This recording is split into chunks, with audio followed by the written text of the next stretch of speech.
করবে এটা আমি বিশ্বাস করি না, কিন্তু যেটা বিশ্বাস করি হাসিনার দলের ন্যারেটিভ তৈরির ক্ষমতা অত্যন্ত ভয়ঙ্কর রূপে শক্তিশালী। তারা কিন্তু আবার সেই ন্যারেটিভ ফিট করার চেষ্টা করবে, আপনারা মিথ্যার সাগরে ডুবে যাবে।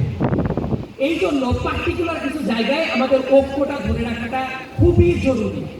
এই বাংলাদেশে দেখবেন একটা কালচার শুরু হয়েছে, ও খারাপ ও খারাপ ও খারাপ, প্রত্যেককে শত্রু বানিয়ে দেওয়ার কালচার শুরু হয়েছে। মনে রাখবেন এই টাইমটা আলাদা আলাদা হয়ে যাওয়ার টাইম না, এই টাইমটা এক হওয়ার সময়।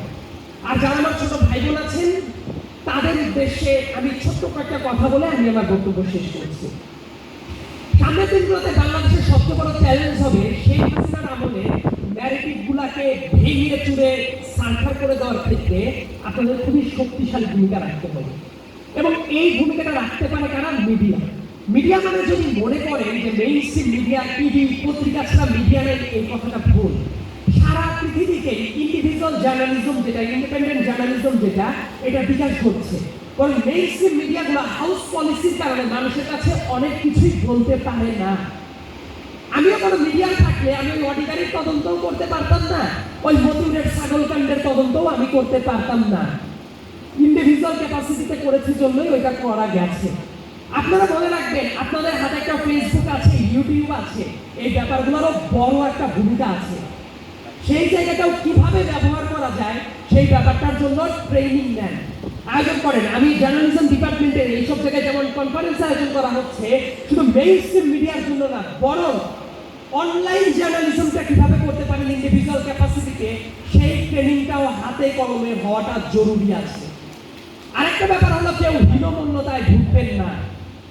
দেখবেন একজনের দাঁড়িয়ে আছে, টুপি আছে, আপনি মনেই করেন অমুকের সঙ্গে দাঁড়িয়ে বোধহয় আমি কথা বলতে পারবো না। এই নতুন বাংলাদেশে এই কালচারটা থাকা উচিত না।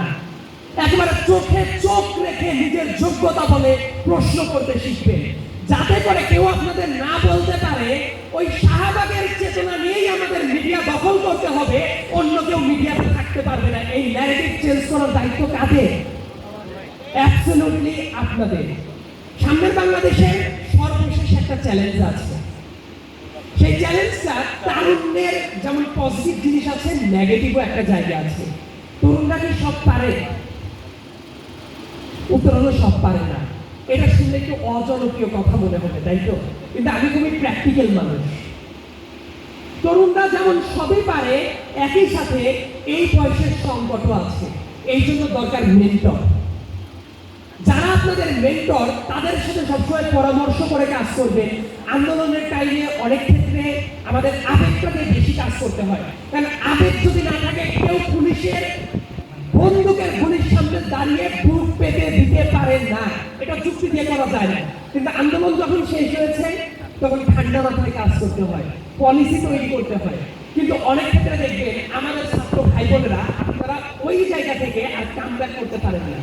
একটু ধীরস্থির হন, সামনের স্ট্র্যাটেজিটা ঠিক করেন, মনোযোগ দিয়ে পড়াশোনা করেন। মনে রাখবেন, শেখ হাসিনার পতন হওয়া মানে এটা যুদ্ধের শেষ না, এটা একটা যুদ্ধের শুরু। প্রত্যেকে বাংলাদেশি ন্যারেটিভ এস্টাবলিশ করার চেষ্টা করেন, যাতে আমাদের পাশের দেশে ওই দালালি আর না করতে হয়।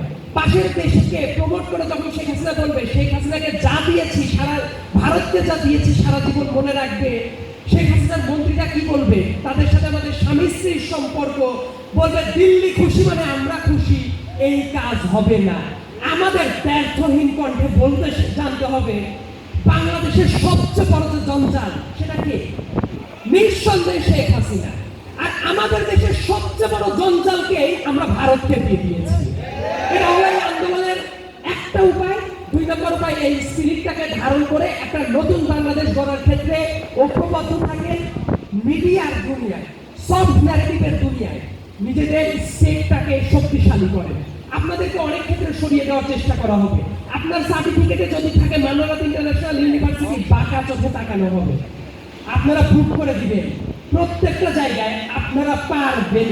এবং যারা আপনাদেরকে ভেরিফাই করে দেওয়ার চেষ্টা করে দিবে, একটা মাদ্রাসা থেকে আসার জন্য, একটা ইউনিভার্সিটি থেকে আসার জন্য, ওই জায়গাটা শক্তভাবে প্রতিরোধ করে দেবেন। এবং সামনের দিনের বাংলাদেশে আমরা আগাবো। আফসোস নিয়ে অনেক কথা বলতে পারবেন। অনেক আফসোস দেখাতে পারে, কিন্তু আমি একটা জিনিস বিশ্বাস করি, শেখ হাসিনা বাংলাদেশকে যে জায়গায় নিয়ে গিয়েছিল এর চেয়ে খারাপ জায়গায় যাওয়া আর পসিবল না। কিভাবে আমরা আগাবো সেটা প্রশ্নের ব্যাপার।